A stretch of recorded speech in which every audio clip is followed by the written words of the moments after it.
Okay, so tell us Sure. about Okay, well, the Men in Black the phenomenon. Men in Black, yeah. Part of it is a psychological operations unit within Majestic. And they operate to scare people away from things that they've seen that they don't want them, further bringing information out in the population of the so-called giggle factor. Anything above that, they attempt or have attempted, I don't even know that they're still in operation, to suppress. Then you have the real McCoy. The real McCoy is not human. The real McCoy is in fact a P-45J rod. They are using, through the use of some sort of sinuous biomechanical technology, the skin of a dead human. Wow. It is a dead human. These are the ones that walk up to you and they look like they're shuffling, like they've just filled their drawers.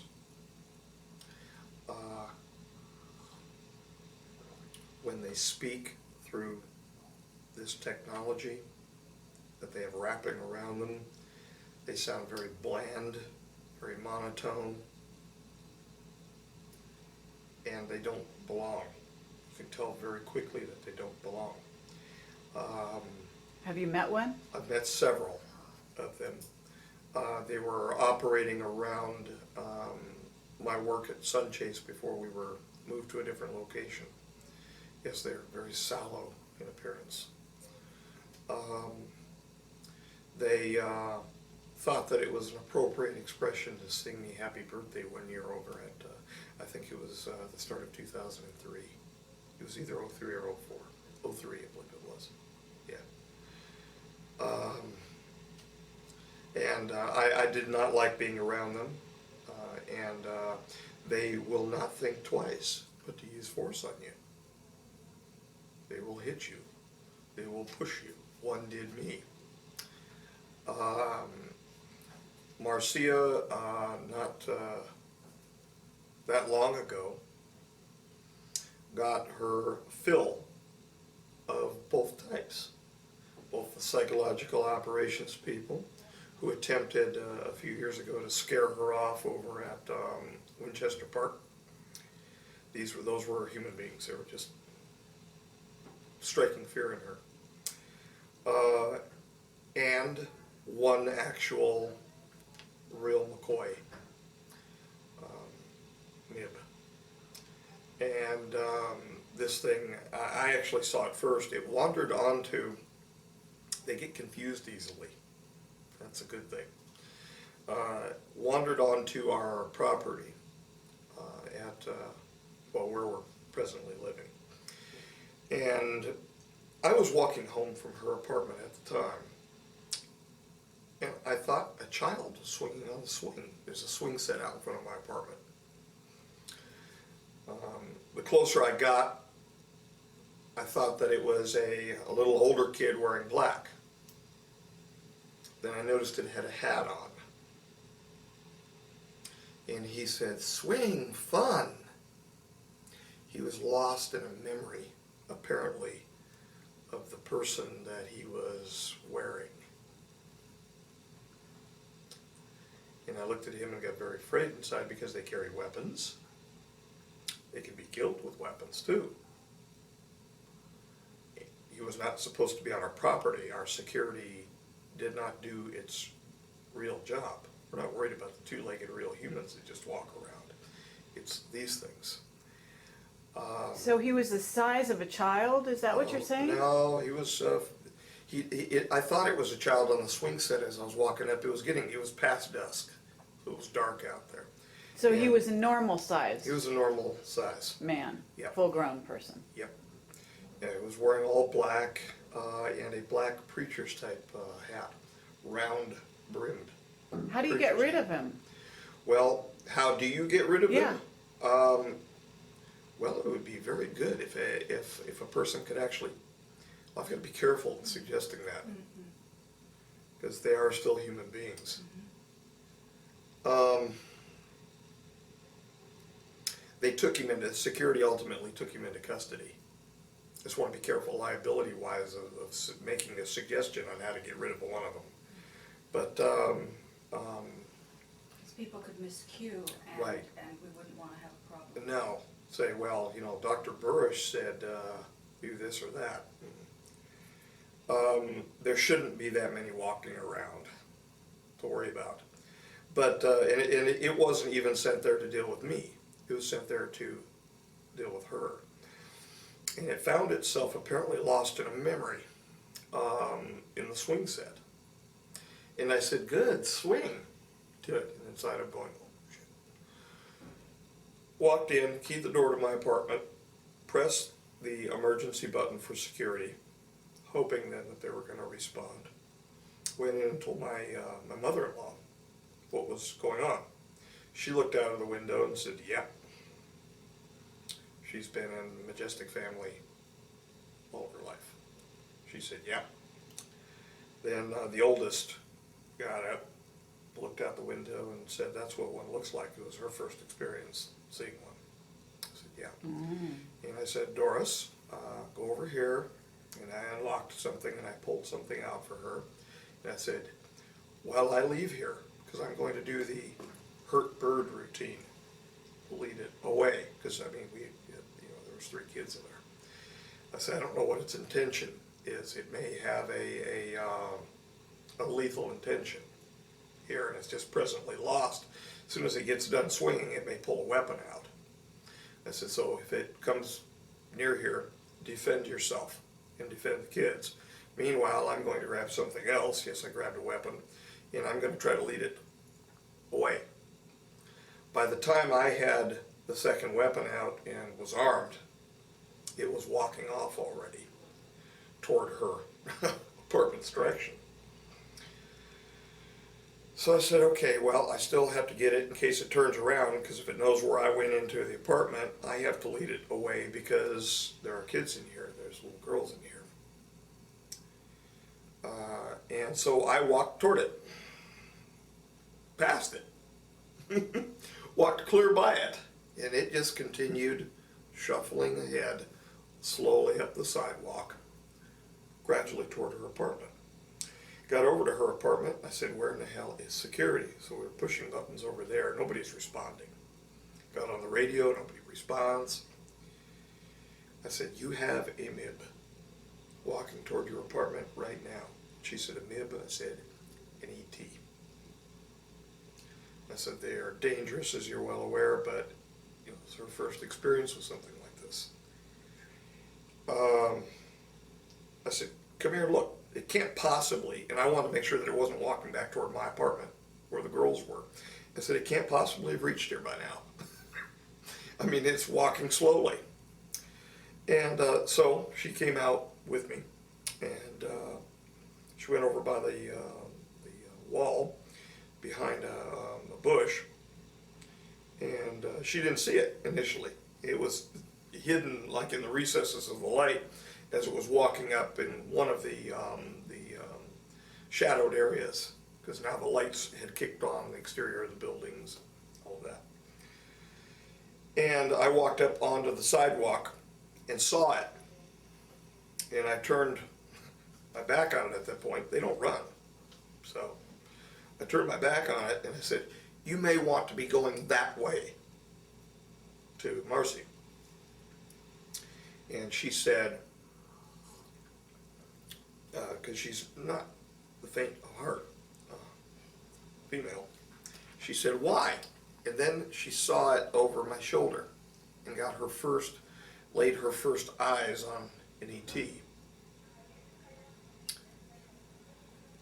And her eyes got about that big, which is the normal reaction. And she walked. Give you some credit. She actually walked from there back toward the corner of the building before I saw her break into something more than a walk. She walked away from it. By then, I'm still standing there and this thing walked by me. Now I'm wondering why it's here. And I said, hi. And it turned this close to me and said, hello. And then just continued to walk. Walked right past me like I wasn't even there. Toward her. I thought, well, okay. it has an assignment. We don't know what the assignment is because it will not give up its intention behaviorally before it carries out its assignment. And I wasn't sure if it was armed or what, so I walked by it again. This is how slow it is shuffling. It walks like it's got poop in its pants. I mean, that's how you can, I mean, they are clearly not comfortable in the skin. I walked by it again. Now I have made certain adjustments to the firearm I had on me, because I was figuring that whatever was going to happen, it was going to happen fairly soon. And if it pulled a weapon out, I was going to do what I learned in the police department and do it well for parole and probation. Got back to her, got all the way into her apartment, locked the door. I said, you go get your gun. If it pulls a weapon out, you've been a former cop too, do what you do, and do it well. By that time, we were both shaking, figuring, it was going to turn into something very bad. It sat down on the stairway outside of her apartment, and it had a bag with it. It was a black bag of some sort, and I didn't know what was in it. It could have been anything. And it just sat there. And then it got up, and it walked past her apartment. And now I'm looking at her like, what the hell is this? Still no security. Finally, after it had made its way all the way to the basketball court area, and stood there and looked around, still confused. Security came up with its weapons drawn and took it into custody. Put it in one of the vans, and off it went. They cuffed it, it was like a human being would be cuffed, and they took it. She got a couple photographs off. We actually, because it walked down toward the court, I was looking through the window and said, well, there's no way it could hit us from here, even if it does have a gun on it or whatever. She stepped out onto her porch and she took a couple photographs. It was a disposable. I found a disposable camera. It was up on the bookshelf near the door, and I just Disposable. grabbed it, and that's all I had at my hand. She took a couple photographs of it, and we have since made those public on the Eagles Disobey Forum. Those are real. It's the real McCoy. The best I could do, the enhancements that show one after another with it, bringing it out from the background. Those are the best enhancements I could do, because the original photographs that we put up there too, you saw, it was just basically jet black. There was no carrying of the flash, and it was not set for night speed or anything like that. It was an indoor-outdoor type daytime camera, a disposable camera, but it was all that was available. Now, security took photographs and all of that, but they don't share them. Right. At the same time, I was doing my weekly reports, and I detailed it in my weekly report, and I allowed that weekly report to be made available too, where I said, the MIB was taken into custody and no one was injured. But he just walked onto her property. Assignment, still to this day, unknown. Well, following 20 years of service for the Majestic, last October the 12th, which was October the 12th, 2005, I was dismissed at the time of their adjournment to complete a final set of orders, if you will, to present the information which I had learned over the last 20 years concerning the extraterrestrial intelligences to the world, or to whomever wanted to hear. For the last year's time, we have been committed to a debriefing of my service since 1986, and even actually before that, we've arranged to speaking about my early life as well.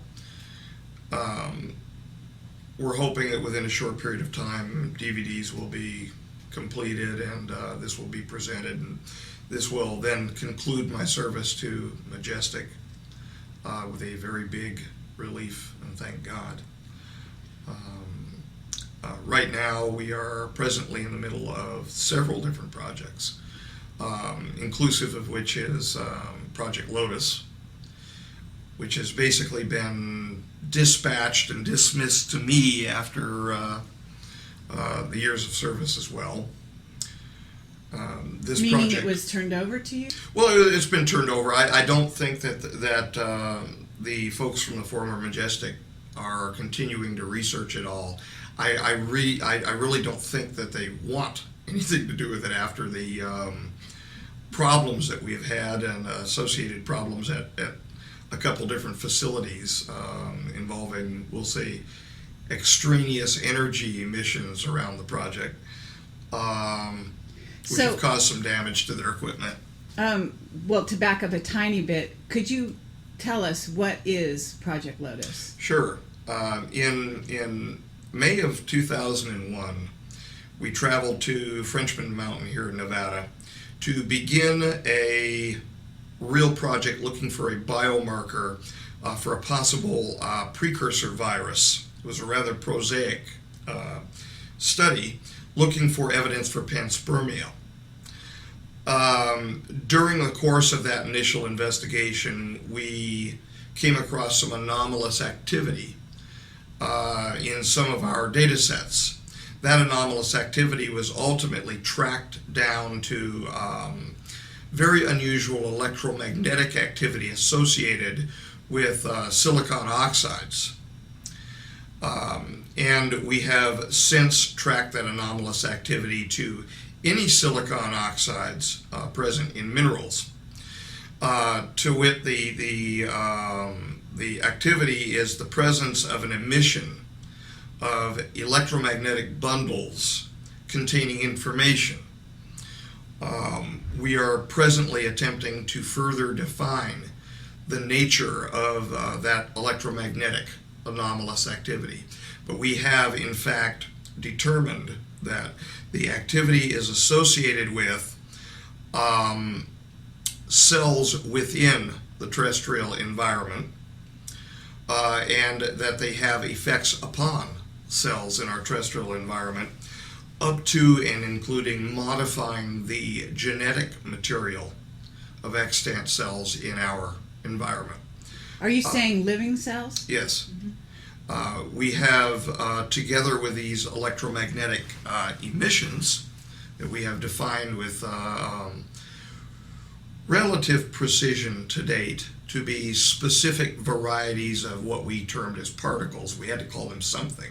They're bundles of electromagnetic material, confined discrete bundles, that we believe are possibly related to as far back as the ancient Pavitrakas of the Hindus, subtle matter particles, which could be imparted into our environment and affect changes.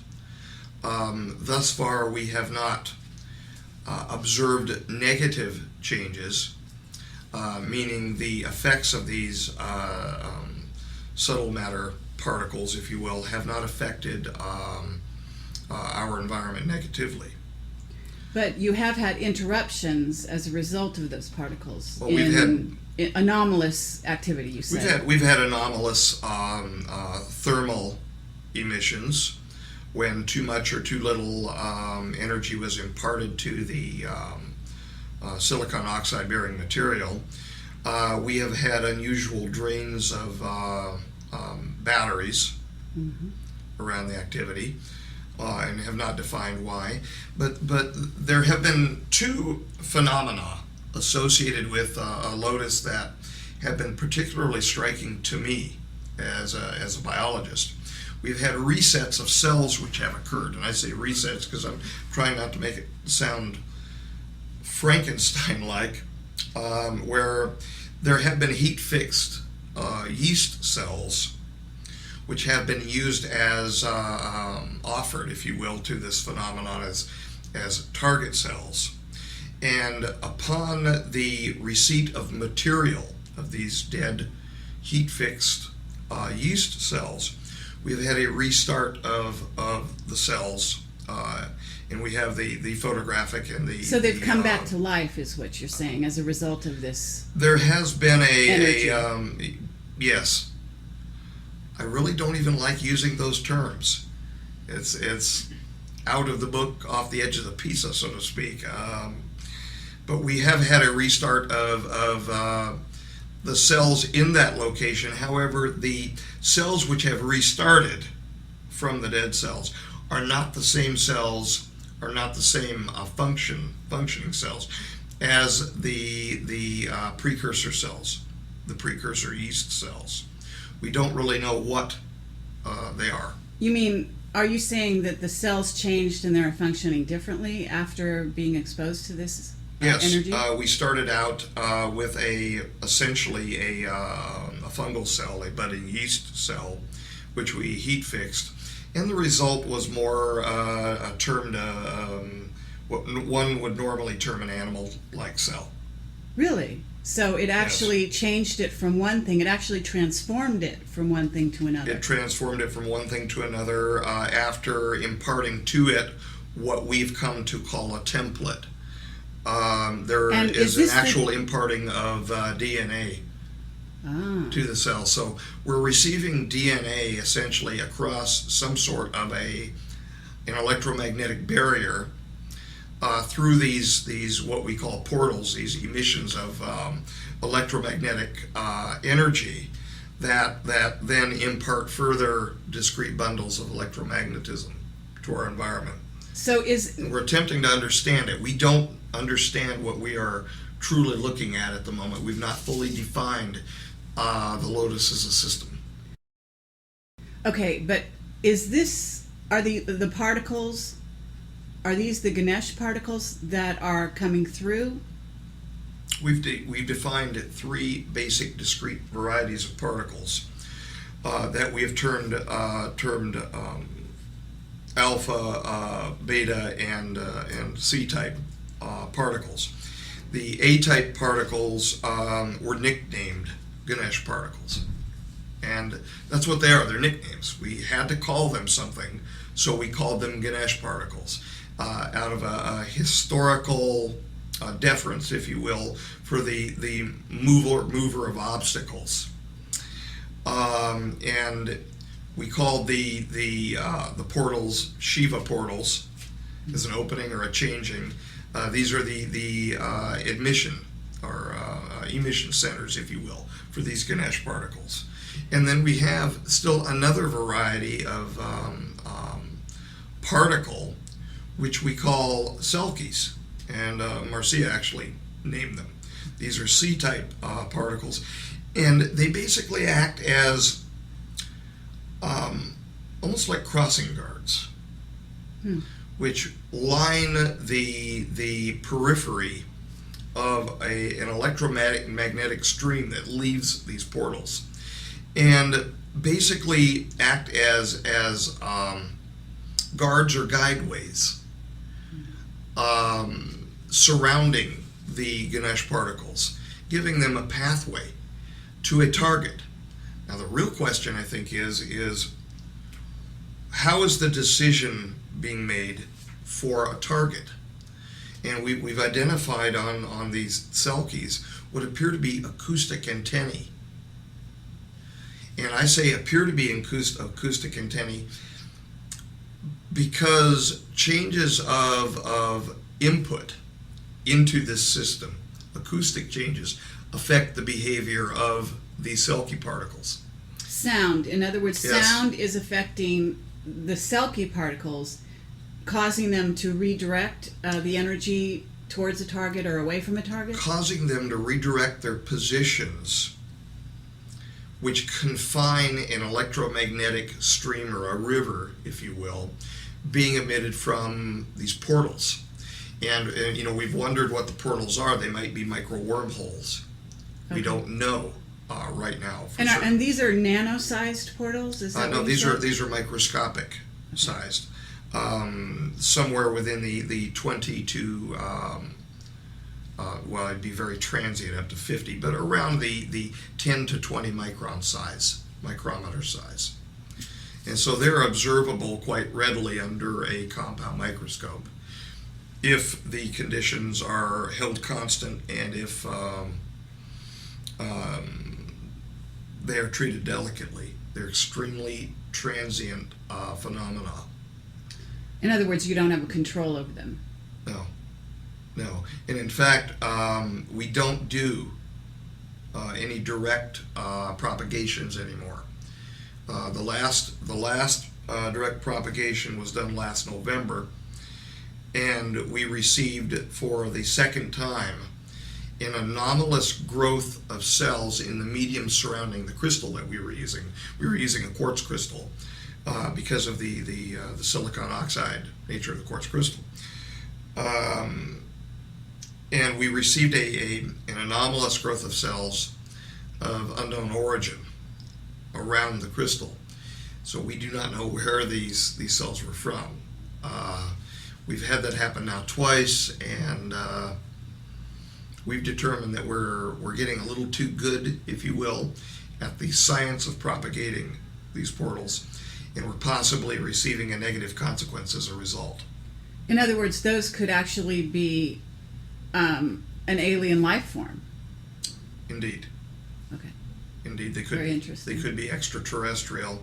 Cells. They're microscopic, right? So. Right. I mean, we've received a mix of very unusual cells, which I was not able to cytologically type, and also cells which appeared nearly prosaic to our ocean here. Microscopic one-celled organisms, haptophytes. But they came out of nowhere.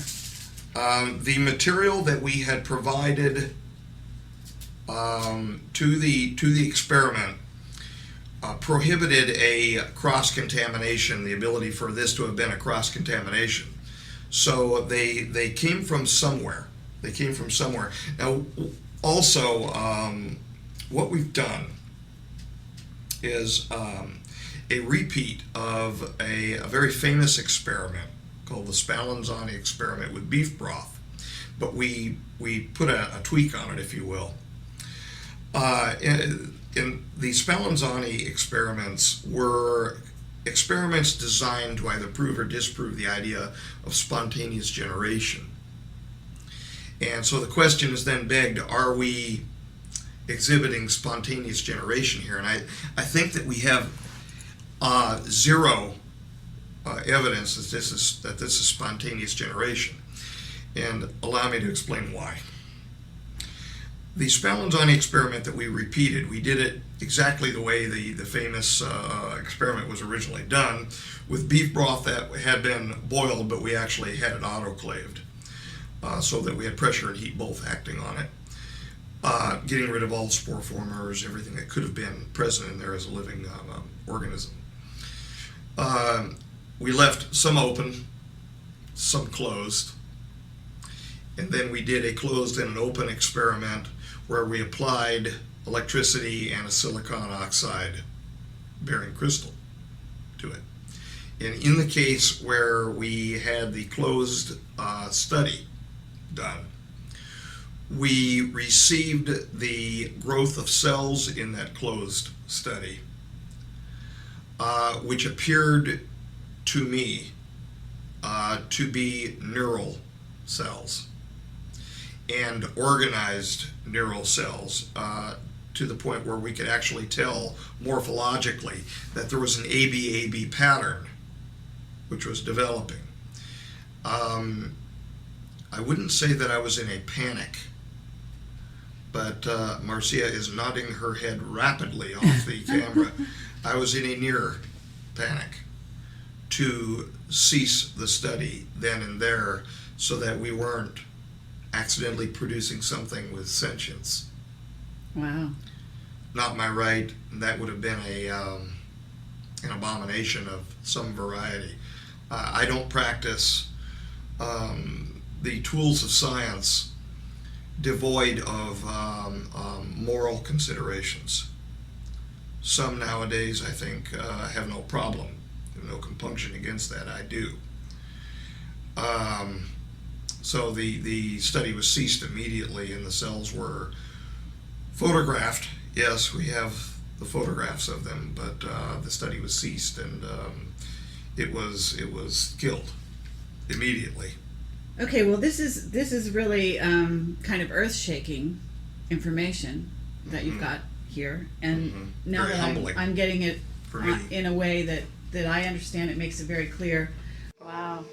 But Thank you, Dan. That was quite enlightening.